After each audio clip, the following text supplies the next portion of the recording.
तर मित्रांनो फायनली आता आम्ही निघालो आहोत. हे शेवटचं द्वार, येतानाचं पहिलं द्वार आणि परतीच्या मार्गावरचं शेवटचं द्वार आहे.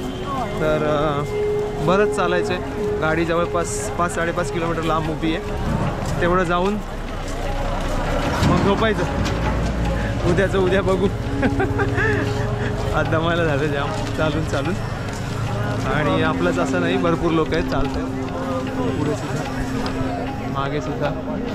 इकडे दिले वाराणसी, अयोध्या, लखनौ, कानपूर. आता मिर्झापूर वरनं जायचं. हे म्हणजे केवढं लांब आहे. नाही पण मिर्झापूरहून वाराणसी ठीक आहे, मिर्झापूरहून अयोध्येला पाठवलं म्हणजे ह्याच्यामध्ये वाराणसीमध्ये विनाकारण गर्दी करतात. काहीच घेणं देणं नाही. अयोध्येची पब्लिक त्या हायवेला सोडून राहिले ते. हो ना.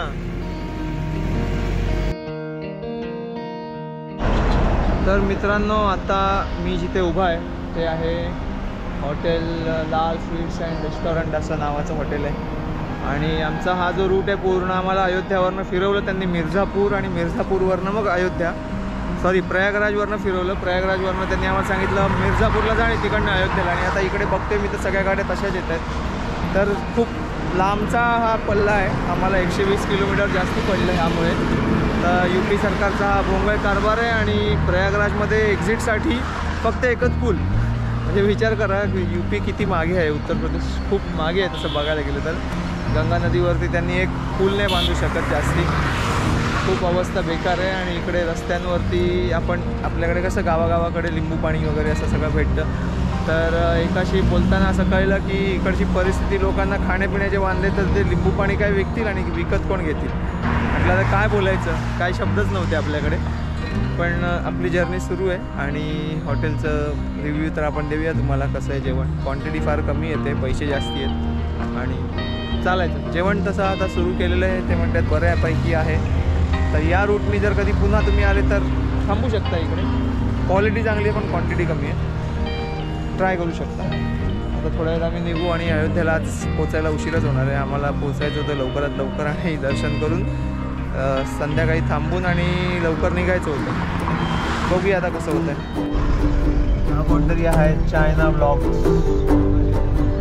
तो पण आहे. कुठला कोणतरी आहे जो काय टोल भरत नाही.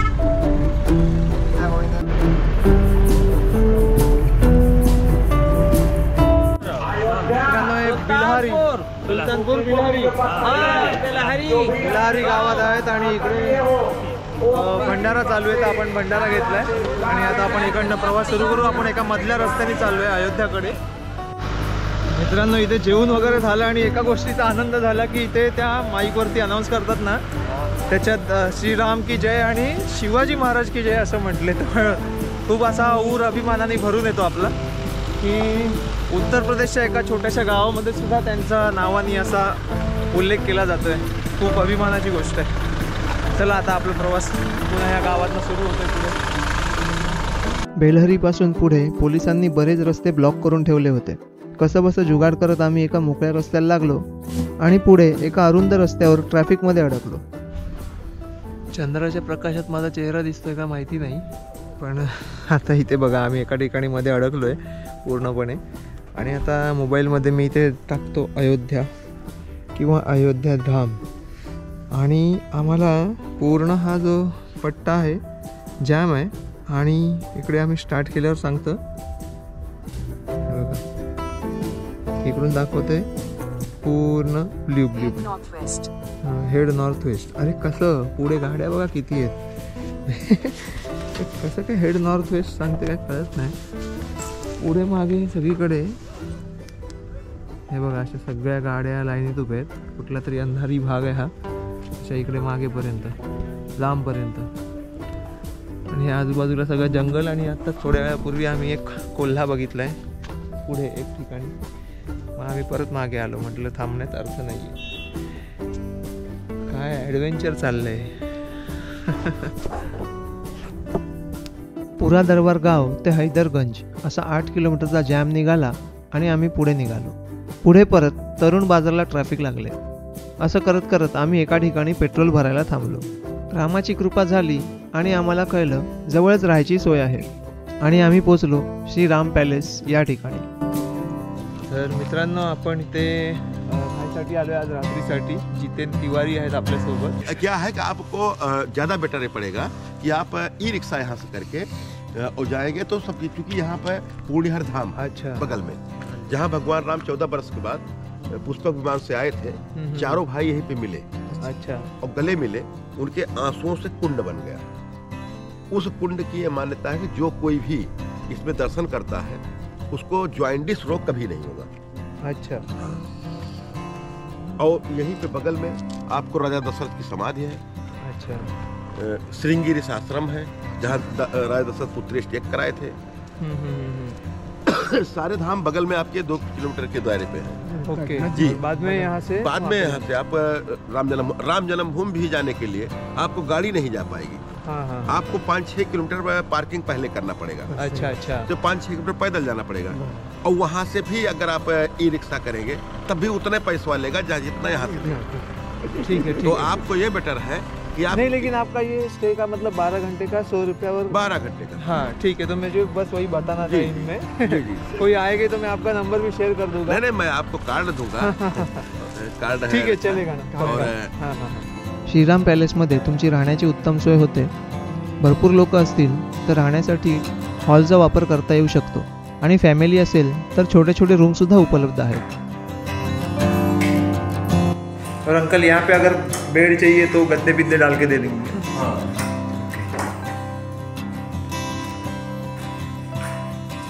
यहाँ पे English toilet, western toilet.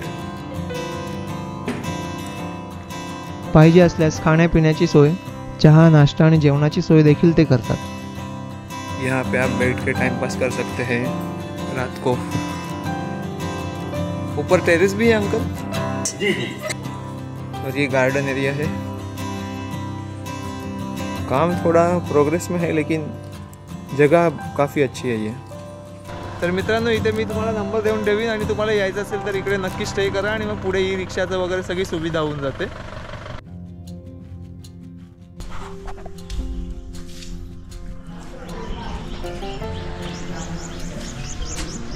Good morning Uttar Pradesh. बाहेरचं सीन आहे हे. सगळीकडे राई पेरलेली, उगवलेली फुलं आली आहेत सगळी. इकडे समोर आपली गाडी उभी आहे. छान वातावरण आहे सगळं. थंड वातावरण पण आहे. माझा अवतार काय तुम्हाला दाखवू शकत नाही असं आहे झोपेतनं उठल्यामुळे. तर मित्रांनो आता 10:30 झाल्यात. सगळ्यांनी आवरलं वगैरे आहे आणि आता आम्ही निघालो आहे. पण आता आम्ही आमची गाडी न घेऊन जाता बाहेर ज्या इलेक्ट्रॉनिक व्हेकल्स आहेत त्या घेऊन जाणार आहोत. कारण ह्या गाड्या जवळपास 8 किलोमीटर लांब थांबवतात किंवा 7 किलोमीटर लांब थांबवतात असं म्हणतात. त्यामुळे आपण आपली गाडी इथेच पार्क करणार आणि पुढे जाताना त्यावाल्या गाड्या घेऊन जाणार आहोत. चला तर मग. तर मित्रांनो अशा पद्धतीची ही गाडी आहे आणि आपण निघालो आहोत. Electric vehicle. ये सब घूमने में हमको कितना टाइम लगेगा? कितना टाइम लगेगा? 10:30 तो बज ही गए यहाँ से निकलते. हाँ, यानी 12 बज जाएगा वहाँ से निकलते हैं. कहाँ से? बंधु बाबा से. अच्छा, अभी जा रहे हैं वहाँ से. हाँ वहाँ से. ओके. तो अभी हम जा रहे हैं. उस जगह का नाम क्या है? बंधु बाबा. नंद बाबा. बंधु बाबा. बंधू बाबा. हाँ. ओके. आपण बंधू बाबा या ठिकाणी चाललो आहोत. आपल्या 2 रिक्षा पुढे आहेत. हा वडाचा पार. वड आहे का पिंपळ आहे? पिंपळ आहे. छान पार आहे इथे. एक तरफ गन्ना है, एक तरफ सरसों. चलो.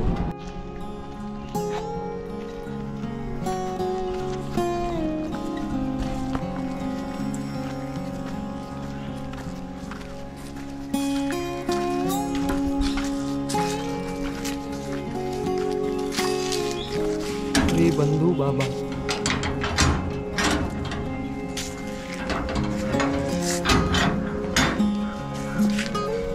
चप्पल उतार दीजिए आप सब. आप सब आराम से.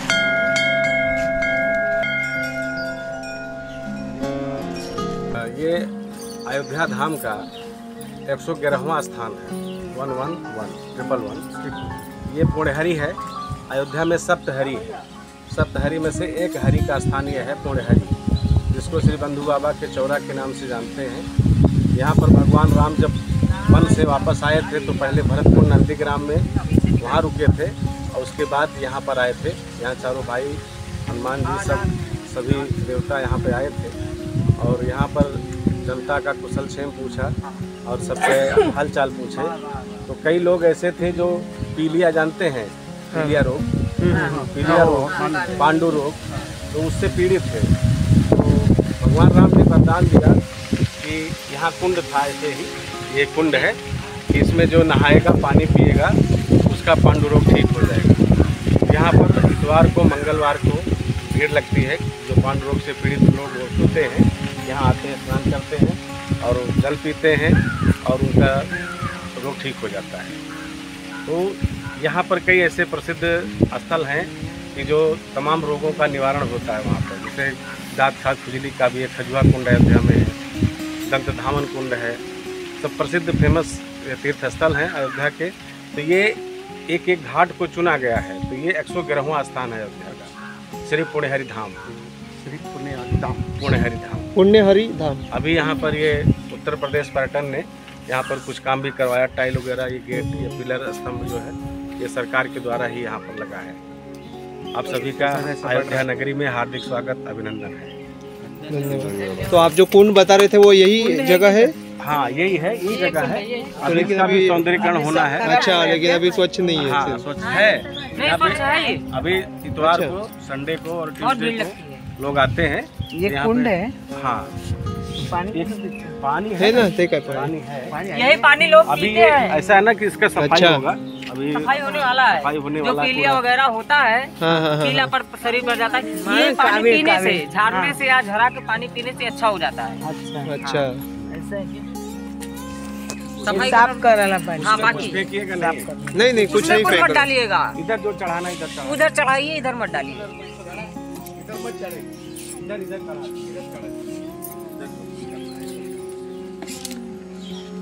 यहाँ पर जो के बाद जो एकादशी होता है, यहाँ पर ये जो पिंड बना है, अच्छा, ये बहुत पुराना पिंड है, हम लोग नहीं जानते। ये वाले हमारे दादा बाबा पुरखे भी नहीं जानते कब का पिंड बना है। अच्छा, ये गलता नहीं है, बारिश चाहे जितना भी हो जाए, बारिश अच्छा, चलेगा भी नहीं, ऐसे नहीं ऐसे बाबा जी का मंदिर भी ये बनने नहीं देना चाहते, कहते हैं हम ऐसे ही रहेंगे। अच्छा, मतलब ये वो क्या बोलते हैं, कौल लगाते हैं? हाँ, कहते हैं खुले में रहेंगे। और ये जो पीपल है ना, हम भी नहीं जानते कब का है, दादा बाबा भी नहीं जानते, बहुत पुराना है, वृक्ष है। प्रकृति का है, भगवान के द्वारा जो भी चीजें हैं उसको बराबर इतना जल्दी तो खत्म नहीं किया जा सकता। ये क्या है? पिंड है श्री बंधु बाबा का, बंधु बाबा का ये पिंड है। और यहाँ पर आप अपने सच्चे मन से जो कुछ भी मान्यता मांग देंगे वो पूरा हो जाएगा। दर्शन के लिए फिर आपको फिर आना है, अगर मान्यता मांगेंगे पूरा हो जाएगा तो आपको फिर आना पड़ेगा।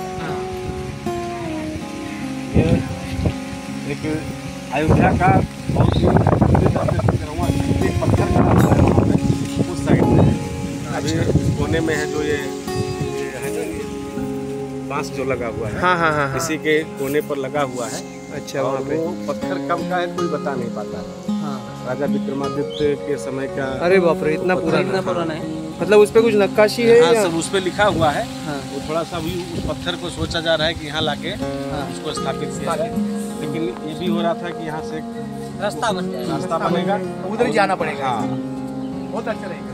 हाँ, क्योंकि वो बन रहा है, विकास चालू अब धीरे धीरे जब से योगी मोदी सरकार आई है तो इन सब चीजों पर ध्यान दे रही है। बाकी तो कांग्रेस ने कभी इस सब चीजों पर ध्यान नहीं दिया। ये ऐतिहासिक चीजें हैं, हिस्टोरिकल चीजें हैं, तो जाहिर है कि कांग्रेस ने तो दमन की नीतियाँ अपनाई है। मैं किसी फिलहाल राजनीतिक पार्टी की बात नहीं करूँगा, लेकिन जो हुआ है वो हुआ है। आज अगर मोदी योगी का इस तरीके से शासन नहीं होता, साथ नहीं मिलता, तो ये चीज़ें नहीं होती। धर्म को अगर पुनर्स्थापित किया है तो वो है योगी और मोदी सरकार। सही है, ठीक है, चलिए अभी हम आगे बढ़ेंगे ना। जी जी, जय श्री राम। जय श्री राम। तर मित्रांनो आपलं एक स्थान जे सगळ्यात शेवटचं स्थान आहे ते पहिले बघून झालंय आणि आता आपण पुढच्या वाटेवरती निघालो आहोत. तर पुढचं बघूया कुठलं आहे. ओके, तर आपण आता फाटकाजवळ आलो आहोत. स्टेशन बिल्हार घाट म्हणतात, बिल्हार घाट वेगवेगळी काही म्हणू शकतो.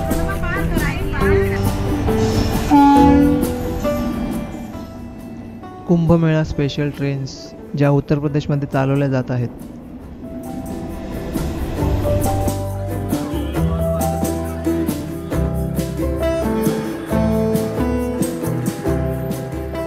रेल्वे फाटक ओलांडल्यावर अर्ध्या तासात आम्ही अयोध्येत पोहोचलो.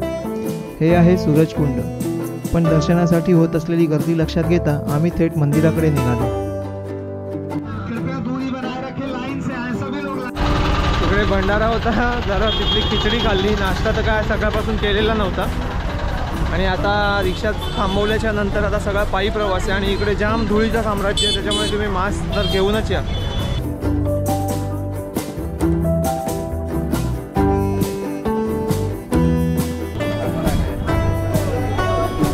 जय श्रीराम. तर मित्रांनो आपण आता मंदिरामध्ये आलो आहोत. जानकी घाट बडास्ता राम दरबार असे हे मंदिर आहे.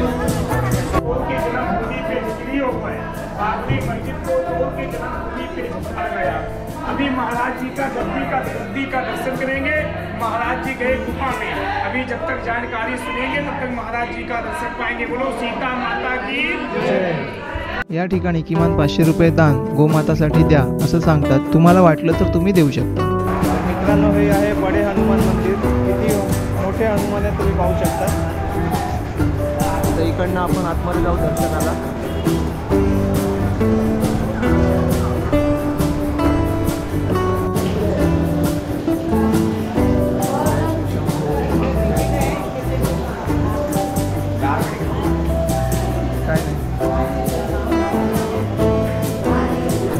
अच्छा, तर इकडे चलचित्र आहे, त्याचं 10 रुपये तिकीट आहे. तुम्ही वेळ असेल तर नक्की आतमध्ये जाऊन बघू शकता. आता आपण निघूया. बडे हनुमान मंदिरात दर्शन घेतलं, आता आपण पुढे चाललो आहोत. तर इकडे बाजूला जी लाईन दिसते आहे बघा खूप लांबपर्यंत, ती आहे हनुमानगडी आणि राम मंदिरसाठी. एवढी सगळी लाईन आपल्याला पुढे मागेपर्यंत जायचे. मग त्या लाईनीत लागून आपल्याला परत इकडनं मागे ही जवळपास 1.5 ते 2 किलोमीटरची रांग आहे, तेवढी थांबायला लागणार. तर मित्रांनो आता आपण लता मंगेशकर चौकात आहोत आणि एवढी लाईन आहे पाहू शकता. खूप मोठी लाईन लागली आहे. किती वेळ लागेल माहिती नाही दर्शनाला.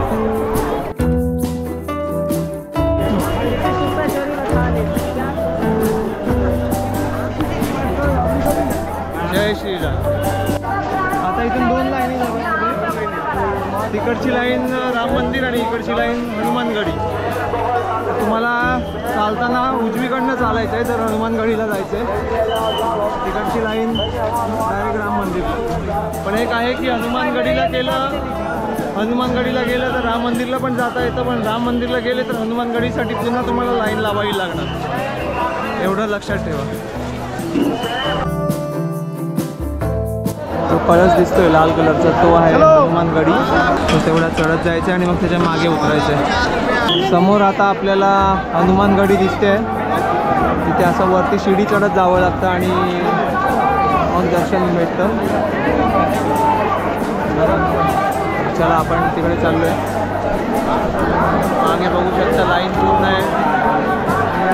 मदत केली आहे त्याच्यामुळे आपल्याला व्यवस्थित पोहोचता आलं आहे. तिकडे चप्पलचा खूप बेकार सीन आहे, हे पाहू शकता. लोक इकडे येताना इकडे चप्पला काढतायत कारण हनुमानगडीकडे चप्पल ठेवायची काहीच व्यवस्था नाही आहे. आणि मग लोक आता चप्पल शोधत आहेत पण आता त्यांना भेटत नाही आहेत. आम्ही तर मागे जुगाड करून जरा ठेवलं एका ठिकाणी काढून. मिळाले तर मिळाले, नाही मिळाले तर गेले. असं आहे. जबरदस्त गर्दी आहे.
तर मित्रांनो, अशा पद्धतीने आपलं हनुमानगडीमध्ये दर्शन झाले हनुमानाचं.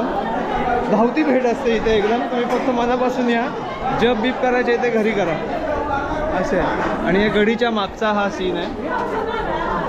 मी इकडनं एवढ्या उंचावरती आलेले आहात.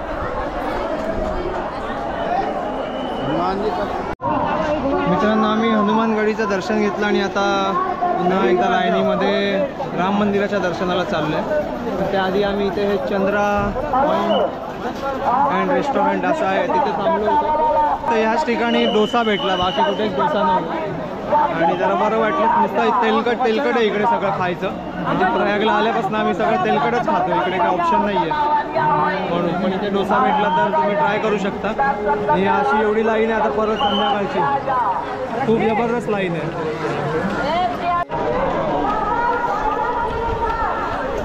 दोन्हीकडे बघू शकता गर्दी. आपण आता एंट्री गेटवर पोहोचलो आहोत.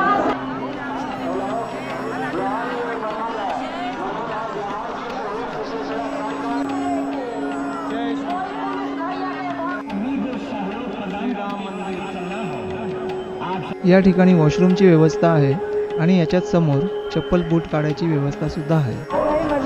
लाईन आता एवढी फिरली. इकडे स्कॅनिंग होतं, पुढे लॉकर आहे आणि लॉकर म्हणजे दोन्ही वस्तू ठेवता येतात आपल्याला. आणि म्हणजे चप्पल आणि इतर काही सामान असेल ते. आणि त्याच्यानंतर अर्धी लाईन अशी फिरते. आणि आता इकडनं असे आपण चाललो आहोत. स्कॅनिंग तिकडे होतं. इथे जेवणाची सोय आहे इकडे.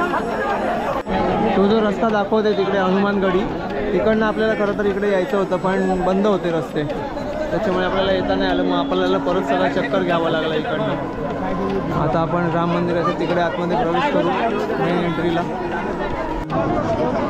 दिले अमावा राम मंदिर जहाँ त्रेता युग में रघुकुल का देवालय था. म्हणजे या ठिकाणी त्यांचं देव स्थापन असतील रघुकुल वंशाचे, म्हणजे श्रीरामाच्या वंशातलेच.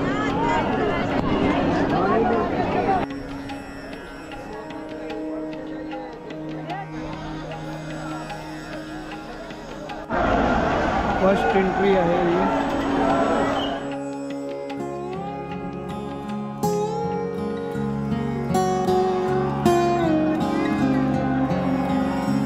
राम मंदिराला किल्ल्याप्रमाणे तटबंदी असून हे त्याचं मुख्य प्रवेशद्वार आहे. प्रवेशद्वाराच्या भिंती, खांब, छत, कमानी या सर्व नक्षीकामांनी भरून गेल्या आहेत.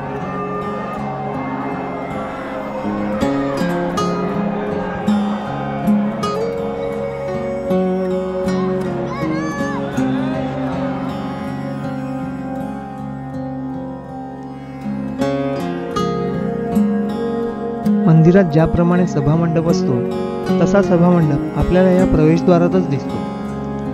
आणि समोर दिसते ते राम मंदिर.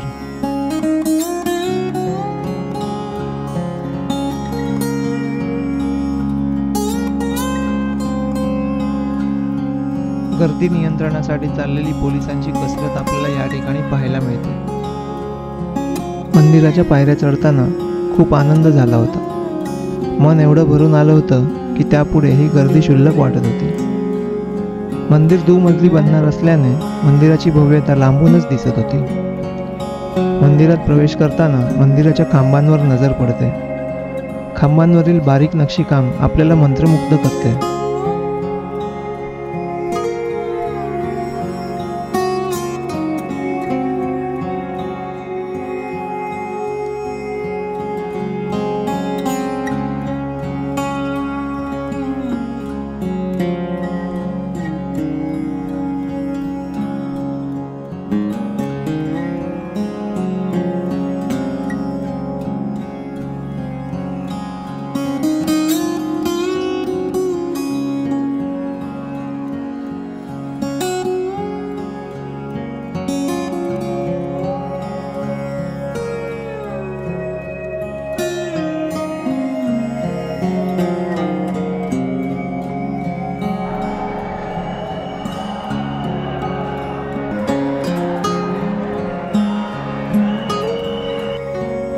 काही लोक थेट मंदिरात चपला घालून आले होते.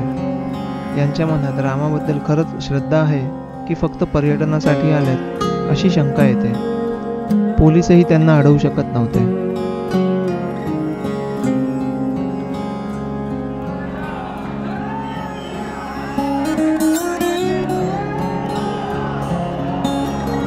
रामाचे दर्शन घेण्यासाठी मी मुद्दाम कॅमेरा बंद केला आणि रामाला डोळ्यात साठवून घेतले. मित्रांनो, दर्शन झाले, पण काही सेकंदाचाच अवधी मिळतो तुम्हाला दर्शन करण्यासाठी. कारण जेव्हा राम समोर येतो तेव्हा फक्त अवघी हार्डली 2 सेकंद असतील, बस तेवढ्या वेळात तुम्हाला बघून घ्यायचं आहे मन भरून. असं पण ते मन भरत नाही. मंदिराचं बरंच काम अजून बाकी आहे आणि ते प्रगतीपथावर आहे. अशा पद्धतीने काम चालू आहे.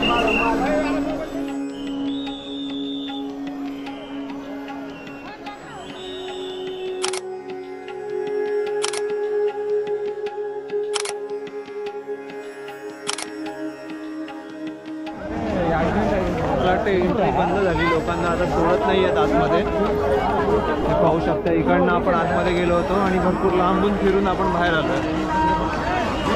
अशा पद्धतीने आपण इथलं दर्शन पूर्ण केलं आहे.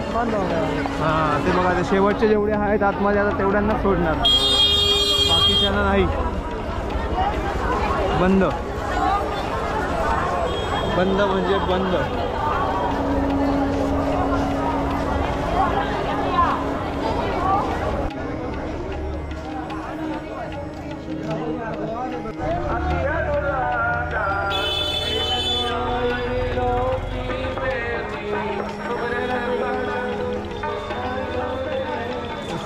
हे आहे दंत धावन कुंड, जिथे प्रभू श्रीराम आपले दात स्वच्छ करण्यासाठी यायचे. अयोध्येच्या गल्ल्या गल्ल्यांमधून वाट काढत आम्ही पुन्हा पोहोचलो मानस भवनला. जेवणाला बसलो आणि या ठिकाणी असं म्हणतात की अनलिमिटेड जेवण आहे. ही आहे आपली थाळी आणि असे आम्ही सगळे या ठिकाणी बसलो आहोत.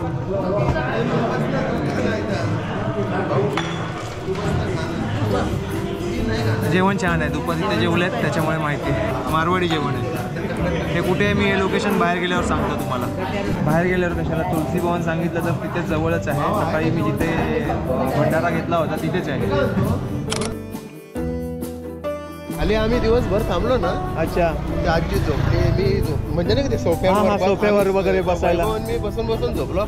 आजी मस्त पाय पसरून झोपली आणि सकाळपासून थांबली, कोण काय बोललं नाही. बरं आहे. तर हे तुलसी भवन जे होतं ते खूप चांगली ठिकाण आहे आणि जेवण्यासाठी तर अनलिमिटेड होतं जेवण. तर मग तुम्ही कधी आले तर नेमकं तिथेच जा. आणि आज त्यांचा काहीतरी गुरुवार होता त्याच्यामुळे गठ्यारो साग म्हणतात, जे मारवाडी पद्धतीचं असतं ते होतं आणि छान लागतं ते. आणि 150 रुपये. हां, 150 रुपये थाळी, अनलिमिटेड. हां, अनलिमिटेड. तुम्हाला मी थाळी तर मागाशी दाखवलीच की कशी होती. आपली गाडी आली तर तेवढ्या थाळीसाठी तुम्ही नक्कीच पे करू शकता इझिली. तर वाराणसीकडे आपली जर्नी सुरू होणार आहे आणि पण त्याच्या आधी आपल्याला आपल्या ज्या गाड्या उभ्या आहेत त्या ह्यावाल्या गाड्या आहेत आणि ह्याच्याने आता फुल AC वाल्या गाड्या आहेत. रात्री मस्तपैकी थंडी वाजते आणि आपल्याला 8-10 किलोमीटर जायचं आहे सकाळी. म्हणजे आपण जिथे काल थांबलो होतो त्या ठिकाणी आणि त्याच्यानंतर मग पुढची जर्नी आहे आणि आज रात्री पूर्ण जर्नीच करायची. चला, एवढी सगळी ठिकाणं आपल्याला एका दिवसात करायची होती, पण आपण काय काय केलं हे तर तुम्ही पाहिलंच आहे. तर पुढच्या वेळेस नक्की येऊ आणि ही सर्व ठिकाणं नक्की करू. धन्यवाद.